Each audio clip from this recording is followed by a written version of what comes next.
ఓం నమ శివాయ. శ్రీ మాత్రే నమ. ఓం శ్రీ సాయిరామ్. అందరికీ నమస్కారం అండి. ఈ రాశి వారికి నవంబర్ 27, 28, 29 తేదీలలో ఒక స్త్రీ రహస్యంగా మిమ్మల్ని అయితే ఇష్టపడుతుందండి. ఆమె ఎవరో తెలిస్తే నిజంగా మీరు షాక్ అవుతారనమాట. అలాగే పి అనే వ్యక్తి ద్వారా ఒక భారీ నష్టం అయితే జరగబోతుంది. పైగా మీ జీవితంలోకి ఒక అదృష్టం కూడా అడుగుపెట్టబోతుంది.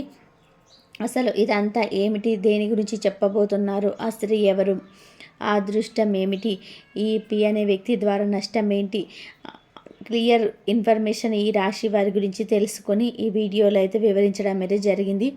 ఈ వీడియో మీ కంట పడింది అంటే గనక పరమేశ్వరుడి అనుగ్రహంగా భావించి వీడియోని ఎక్కడ కూడా స్కిప్ చేయకుండా చివరి వరకు చూసే ప్రయత్నం చేయండి.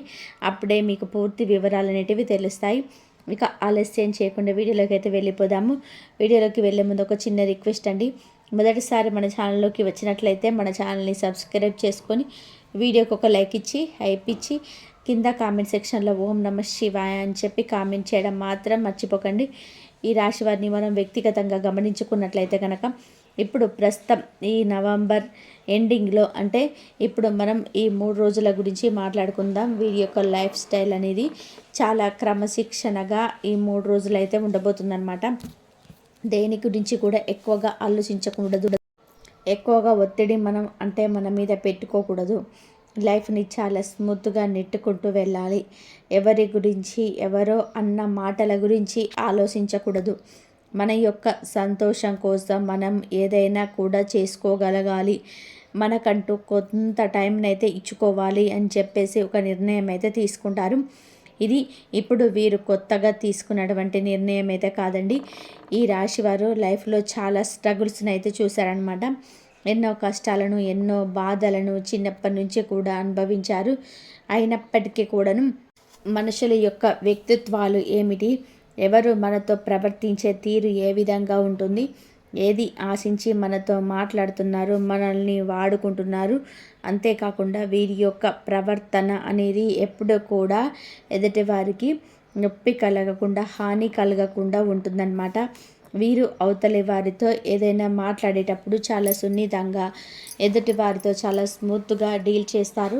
వీరి యొక్క మాట తీరు ఎదుటి వారిని హర్ట్ చేసే విధానంగా ఉండటం మాత్రమే కాదు, అలా మాట్లాడేటప్పుడు కూడా అసలు ఈ రాశి వారికి చేత కాదు అని చెప్పి చెప్పుకోవచ్చు. కాబట్టి ఈ రాశి వారు క్రమశిక్షణకి మరొక పేరని చెప్పి చెప్పుకోవచ్చు. ఇప్పుడు మీకు ముఖ్యంగా ఈ యొక్క మీకు శని భగవానుడు మీకైతే అన్నీ మంచిగా చేసి వెళ్తాడు. కాబట్టి మీకు అదేంటిదని కూడా చెప్తాను.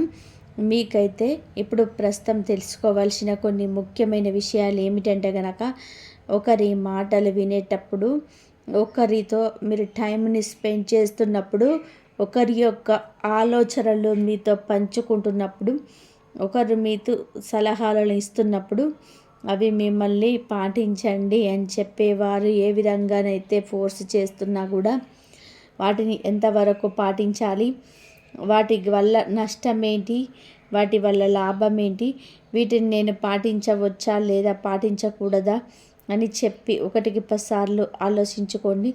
ఎందుకు అంటే గనక ఈ రాశి వారి చుట్టుపక్కల ఎక్కువగా శత్రువులే ఉంటారు. ఈ యొక్క శత్రుత్వం రావడానికి కూడా కారణం ఏంటంటే గనక, మనం ఎదుగుతున్నాము అంటే ఆటోమేటిక్గా మనకు శత్రువులు పెరగడం ఈ భూమి మీదలో సర్వసాధారణమైన విషయం. మనం ఏదో మంచి వాళ్ళం కాక మనం ఎదుటి వారికి ఏదో హాని చేశాము, మనం చెడ్డ వాళ్ళము, ఎదుటి వాళ్ళని మోసం చేశాము అని చెప్పి వాళ్ళు మనకి శత్రువులుగా మారడం లేదు. ఎందుకో మారుతున్నారు అంటే కనుక వారి దగ్గర లేని అట్రాక్షన్ ఏదో మన దగ్గర ఉంది. అంతేకాకుండా వారు చేయలేనిది ఏదో మనం చేయగలుగుతున్నాం. వారి దగ్గర లేని తెలివితేటలు ఏవో మన దగ్గర ఉన్నాయి. అవి వారు జీర్ణించుకోలేక, మనల్ని ఏమీ చేయలేక ఈ యొక్క శత్రుత్వం అనేది మనస్సులో బాగా నాటుకొని మన మీద 10 మందికి నెగిటివ్గా చెప్పడం, ప్రచారం చేయడం, మనం మంచి వాళ్ళం కాదు అని చెప్పే ముద్ర వేయడం, ఇలాంటివన్నీ కూడా జరుగుతూ ఉన్నాయన్నమాట. కాబట్టి ముఖ్యంగా ఎదుటివారితో చాలా జాగ్రత్తగా ఉండండి. ఎందుకంటే మిమ్మల్ని మోసం అంటే మీరు అంత ఈజీగా మోసపోరు. ఈ రాశి వారు చాలా చాలా తెలివైన వారు. మీరు అంత తేలికగా ఎదుటి వారి యొక్క బుట్టలో పడేంత వ్యక్తులు అయితే మాత్రం కాదు. ఆ విషయంలో 100% నేను రాసిస్తా. అవునా కదా? అవునైతే ఇస్తాను, నిజం అని చెప్పి రాయండి. మీరు మనసుల్ని అంత తేలిగ్గా నమ్మరండి.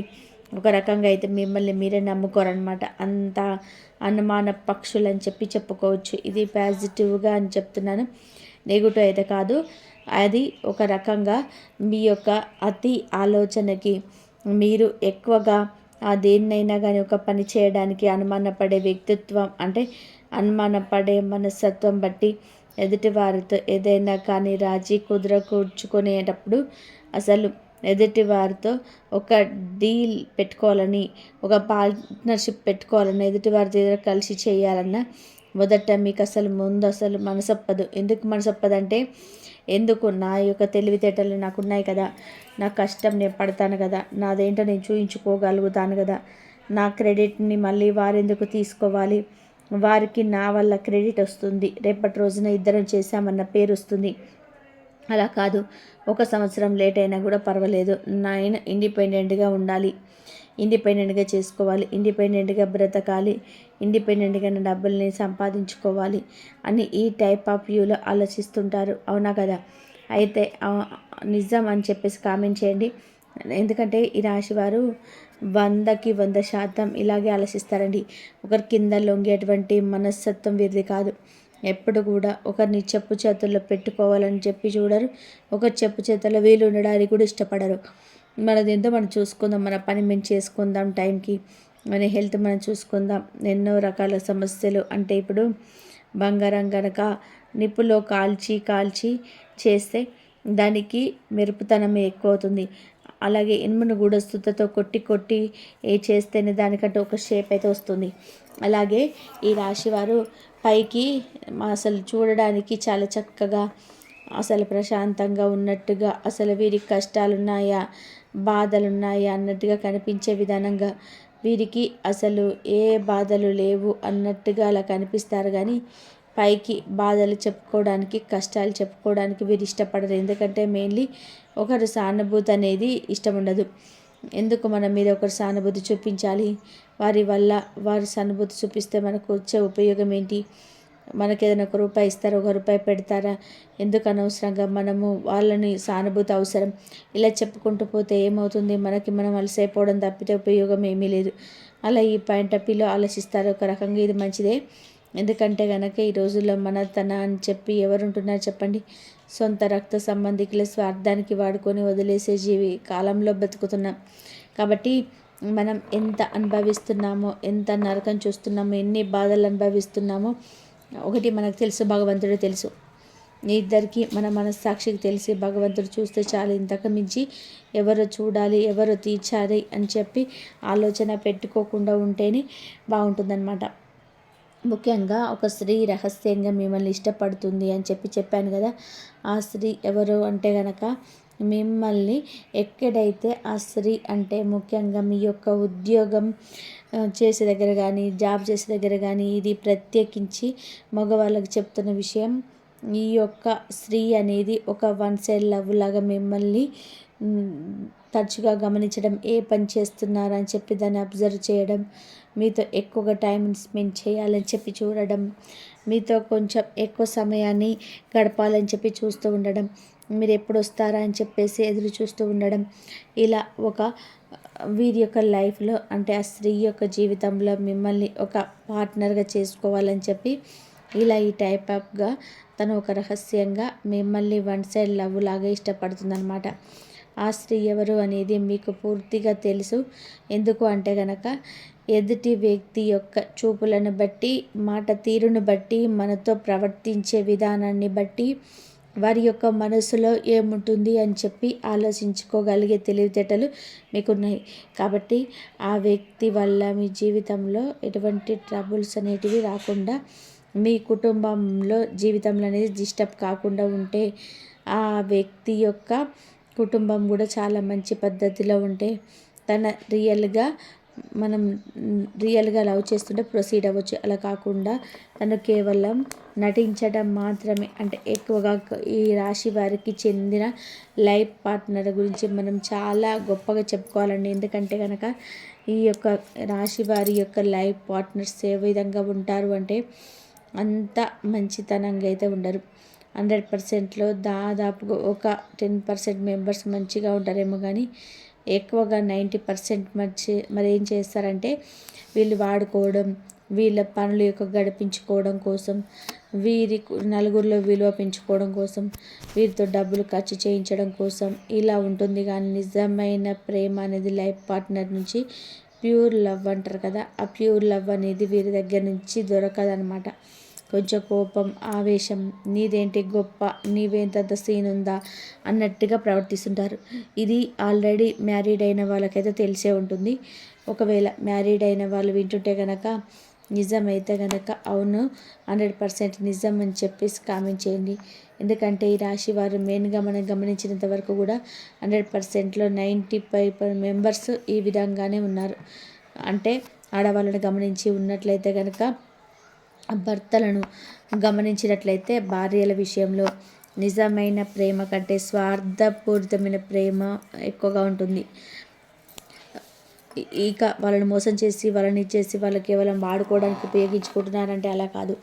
బాండింగ్ బాగానే ఉంటుంది కానీ మనస్ఫూర్తిగా ఉండదన్నమాట. ఇప్పుడు సమాజం కోసం మాది కుటుంబం అంటే చేదుకున్నాక తప్పదు కదా చేసుకున్నాక అన్నట్టుగా అలక వేరు. ఏదైనా అయితే నేను చచ్చిపోతాను, నా ప్రాణం పోయిద్ది, నా ప్రాణం వాళ్ళ కోసం ఏదైనా చేస్తాను అన్న లెక్క వేరుగా ఉంటుంది. కాబట్టి ఈ 2 లెక్కల్లో వారు వీళ్ళు మొదటి లెక్క ప్రకారంగా ఉంటారనమాట. కాబట్టి చెప్తున్నాను. ఇక తర్వాత వచ్చేసి పి అనే వ్యక్తి ద్వారా భారీగా నష్టం జరగబోతుంది. ఈ పి అనే వ్యక్తి ఎవరు అంటే కనుక ముఖ్యంగా ఈ పి అనే వ్యక్తి ఒక పురుషుడు. ఈ యొక్క పురుషుడి వలన ఇది ఆడవాళ్ళకైనా కానివ్వండి, మగవాళ్ళకైనా కానివ్వండి, మీ యొక్క బంధువులలో కాదు, అంతేకాకుండా మీ యొక్క రక్త సంబంధికులలో కాదు, పూర్తిగా బయట వ్యక్తి. మీరు ఉద్యోగం చేసే దగ్గరైనా, లేదంటే మీ యొక్క స్నేహితులలో సన్నిహితులలోనైనా కానీ ఉండవచ్చు, లేదంటే కనుక మీకు బిజినెస్ చేసే దగ్గరైనా కానీ ఉండవచ్చు.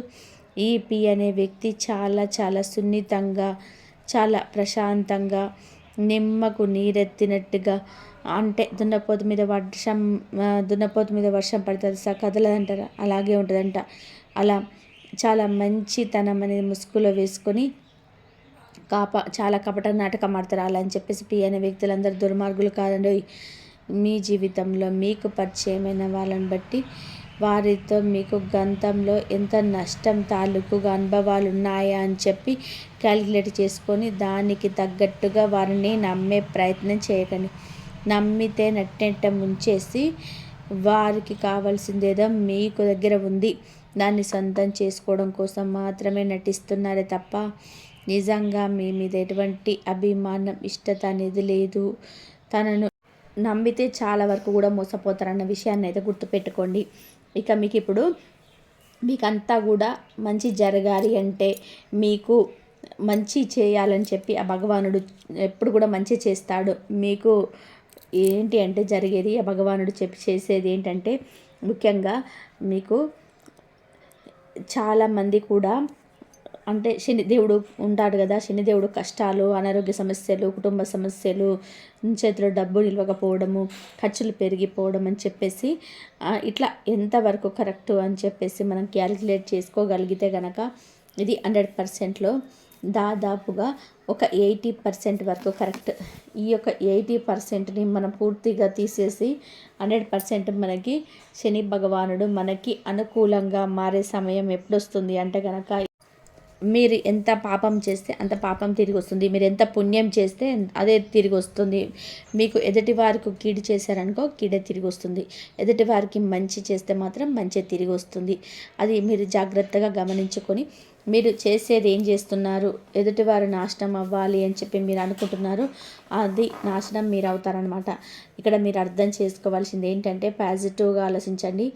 మీరు ముఖ్యంగా ఒకరికి నష్టం చేయకూడదు, హాని చేయకూడదు, మా పని మేము చేసుకుంటూ కష్టపడి పని చేసుకొని ₹1 సంపాదించుకొని ఖర్చులు తగ్గించుకొని మాకు ఎటువంటి అనారోగ్య సమస్యలు రాకుండా మేము హ్యాపీగా ఉండాలని చెప్పేసి అనుకుంటే మీరు కష్టానికి తగిన ప్రతిఫలం అనేది మీకైతే వస్తుంది. అయితే మీకు శని భగవానుడు వెళ్తూ వెళ్తూ మంచి చేసి వెళ్తాడు. కాబట్టి మీకు కూడా శని భగవానుడు మంచి చెయ్యాలి అంటే మాత్రం మంచి చేయడానికి మీరు కూడా ప్రయత్నం అయితే చెయ్యండి. మీకైతే అన్ని శని దశలంతా పోయి మంచి జరిగే అవకాశం అయితే ఎక్కువగా ఉంటుంది. ఆస్తులు ఇచ్చి వెళ్తాడు, ఆరోగ్యాన్ని ఇచ్చి వెళ్తాడు, సంపద ఇచ్చి వెళ్తాడు, కుటుంబంలోని కలహాలు తీసేసి వెళ్తాడు, భార్యాభర్తల మధ్య అనుకూలత కూడా వచ్చేలా వెళ్తాడు. కాబట్టి మనం చేయాల్సింది ఏంటంటే కనుక ఖచ్చితంగా ప్రతి శనివారం కాకపోయినా నెలలో 4 శనివారాలు ఉంటాయి, 4 ఒక గురువారాలు ఉంటాయి, 4 మంగళవారాలు ఉంటాయి కదా. మీరు ఏ గురువారం, మంగళవారం, శనివారం ఎప్పుడైనా సరే మీకు గురుదేవుడికి కానీ, లేకపోతే శనిదేవుడికి కానీ, లేకపోతే మంగళవారం ఆంజనేయ స్వామికి కానీ మీరు నువ్వులు లేక లడ్డూలు ఉంటాయి కదా, నువ్వులు కలిపిన లడ్డూలు అవి నైవేద్యంగా పెట్టండి. ఆవు నెయ్యితో కానీ నువ్వులతో కానీ దీపారాధన చేయండి. ఇలా గుర్తుపెట్టుకొని నెలకి ఇట్లా ఈ 3 రోజులు చేయండి. ఇట్లా చేయడం నెలకు ఒక్కరోజు సరే, ఈ 3 రోజులలో ఒక్కరోజు 2-3 రోజులైనా సరే చేసుకోండి. మీకు కుదుర్చుకొని 2 నెలలకు ఒక్కసారైనా సరే కానీ, లేదా కాదు మాకు ఓపిక ఉంది, స్తోమత ఉంది అంటే కనుక నెలకి ఒక్కసారైనా కానీ ఒక ఇద్దరికి అన్నదానం చేసే ప్రయత్నం చేయండి. ఒక 100 రూపాయలు ఖర్చు పెడితే 2 భోజనం ప్యాకెట్లు వస్తాయి. బయట భిక్షాటన చేసుకునే వాళ్ళు ఉంటారు కదా, పాపం ఆకలితో ఉంటారు వాళ్ళు, వారికి ఒక భోజనం ప్యాకెట్ని ఇప్పించండి. దీనివల్ల కూడా మీకు ఏలినాటి శని దశ కూడా చాలా వరకు కూడా మీకు పాజిటివ్గా ఉంటుంది. ఇక అంతేకాకుండా ఇప్పుడు చలికాలం, ఈ యొక్క చలికాలంలో నల్ల కంబలి అంటే నల్ల రగ్గు అనమాట. ఈ యొక్క నల్ల రగ్గుని బయట చలికి వణికిపోతూ భిక్షాటకులు బైపాస్ల మీద, ఫుట్పాత్ల మీద పడుకుంటుంటారు. పాపం చలికి వణికిపోతుంటారు. ఇక్కడ వాళ్ళ అవసరం తీర్చినట్టుగా ఉంటుంది. మీకు ఏలినాటి శని దశ కూడా తగ్గుతుంది అనమాట. ఏలినాటి శని ప్రభావం తగ్గుతుంది. కాబట్టి నల్ల రంగులో ఉండే కంబలిని దానం చేయండి. ఇలా దానం చేయడం వల్ల కూడా ఈ చలికాలంలో మీకు చాలా వరకు కూడా మంచి జరుగుతుంది. ఇక శివాలయంలో ఏదైనా ఒక అమావాస్య రోజు నానబెట్టి ఉడకపెట్టిన శనగలను శివాలయంలో కొంచెం భక్తులకి పంచిపెట్టండి. దీనివల్ల కూడా మీకు చాలా వరకు కూడా శని దోషాలు అనేటివి తగ్గుతాయన్నమాట. ఇలా చిన్న చిన్న పరిహారాలు చేసుకుంటూ ఉంటే మీకు అంటే కుదిరినంత వరకు ఎదుటి వాళ్ళకి సహాయం చేయగలిగే స్థితిలో ఉంటే, సహాయం అంటే డబ్బు సాయం ఒకటే కాదండి, మాట సాయమైనా, చేతి సాయమైనా, ఏదైనా కూడా సహాయం కిందికే వస్తుంది. మనం ఎదుటి వారికి హాని చేయకుండా ఉంటే చాలు, అదే పెద్ద సహాయం అనమాట. ఈ చిన్న చిన్న పనులు చేసుకుంటూ ఉంటే కనుక చాలా వరకు కూడా మీకు ఏలినాటి శని దశలో 3 దశలో శని భగవానుడు వెళ్తూ ఆరోగ్యాన్ని, ఆయుష్ను, ఆనందాన్ని, సకల సంపదలను ఇచ్చి వెళ్తారనమాట. కాబట్టి దాని గురించి ఎటువంటి బాధ అనేది మీరు పెట్టుకోవద్దు. ఇక ఈ 3 రోజుల విషయానికి వస్తే మీకు అంటే వృత్తిపరంగా, ఉద్యోగపరంగా కానీ, వ్యాపార పరంగా కానీ, చిన్న పెద్ద బిజినెస్ చేసుకునే వారికైనా కానీ, రియల్ ఎస్టేట్ వారికి కానీ, రాజకీయ రంగంలో ఉన్న వారికి కానీ, సినీ రంగంలో పరిశ్రమలో ఉన్న వారికి కానీ, వీళ్ళందరికీ కూడా ఊహించినంత కూడా ధనలాభం అయితే వస్తుంది. అంటే ఎందుకంటే ఇప్పుడు మీరు ₹1 పెట్టుబడి పెట్టారనుకోండి, లేదంటే కష్టమే అనుకోండి, ఒక ₹10 కష్టం చేశారనుకోండి, ₹10కి ఒక ₹10 కష్టం ఎక్కువ ఎక్స్ట్రా వస్తే సంతోషంగా ఉంటుంది. మీరు ఏమన్నా 10కి 10 రావాలని చెప్పి ఎక్స్పెక్ట్ చేస్తుంటారు. కానీ 10కి ఇక్కడ ఒకవేళ 4-3 వస్తుందనుకోండి, ఈ 3 రోజులు కూడా చివరికి మనం చెప్పుకోవాలంటే నవంబర్ ఎండింగ్ వరకు కూడా ఇలాగే ఉంటుంది. కొంచెం అటు ఇటుగా మేనేజ్ చేసుకోండి, ఖర్చు తగ్గించుకొని ప్రయత్నం చేయండి. లవర్స్ పరంగా కూడా చాలా వరకు డిస్టర్బెన్స్ వస్తాయి. కొంచెం కోపం, ఆవేశం తగ్గించుకోండి. ఎదుటి వారిని నమ్మేటప్పుడు ఆడపిల్లలు జాగ్రత్త. ఇంకా ముఖ్యంగా విద్యార్థులు కష్టపడాలండి. కష్టపడేటప్పుడు అంటే చదువులో కొంచెం ఇబ్బందిగా ఫీల్ అవుతున్నారు, అలా కాకుండా కష్టపడండి, ఇష్టంగా చదవండి. కష్టపడితే ఖచ్చితంగా అనుకున్నది సాధిస్తారు. ఇందులో ఎటువంటి అనుమానం అయితే లేదనమాట. ఇంకా ఓవరాల్గా చూసుకుంటే ఈ 3 రోజుల్లో చిన్న చిన్న ఫంక్షన్స్కి, పెళ్ళిళ్ళకి అటెండ్ అయ్యే అవకాశం అయితే కనిపిస్తుంది. కాబట్టి చిన్న చిన్న ప్రయాణాలతో తగులుతాయి, బంధుమిత్రులు కలుస్తారు. వారి కలయిక అనేది మీకు కొంచెం మానసికంగా ఆనందాన్ని ఇస్తుంది. ఏ పని చేసినా స్ట్రెస్ అవ్వద్దు, ఒత్తిడి అవ్వద్దు. టైంకి తినండి, టైంకి పడుకోండి, హెల్తీ ఫుడ్ తినండి. మీకు సంతోషాన్ని కలిగించే వారితో మాట్లాడండి. మిమ్మల్ని బాధ పెట్టే వారికి దూరంగా ఉండండి. ఎవరి మీద ఓవర్ కేర్ చూపించకండి. ఎవరిని ఎక్కువగా పట్టించుకోవద్దు. ఎవరిని మార్చాలనే ప్రయత్నం చేయొద్దు. మిమ్మల్ని ఇష్టపడే వారికి మీరు ఎక్కువగా దగ్గరగా ఉంటే మీ మనసు కూడా ఆనందంగా ఉంటుంది. అర్థమైంది కదండి. మరి ఈ రాశి వారికి వీడియో నచ్చిందని చెప్పేసి అనిపిస్తే ఒక చిన్న లైక్ ఇవ్వండి. లైక్ ఇచ్చిన వెంటనే అయిపోయించిన వెంటనే కింద కామెంట్ సెక్షన్లో ఓం నమ శివాయ అని చెప్పి కామెంట్ చేయండి. మరొక మంచి వీడియోతో మళ్ళీ కలుద్దాం. అంతవరకు కూడా పరమేశ్వరుడి ఆశీస్సులు మీ మీద, మీ కుటుంబ సభ్యుల మీద ఎల్లకాలం ఉండాలని చెప్పి మనస్ఫూర్తిగా కోరుకుంటూ జై శ్రీరామ్.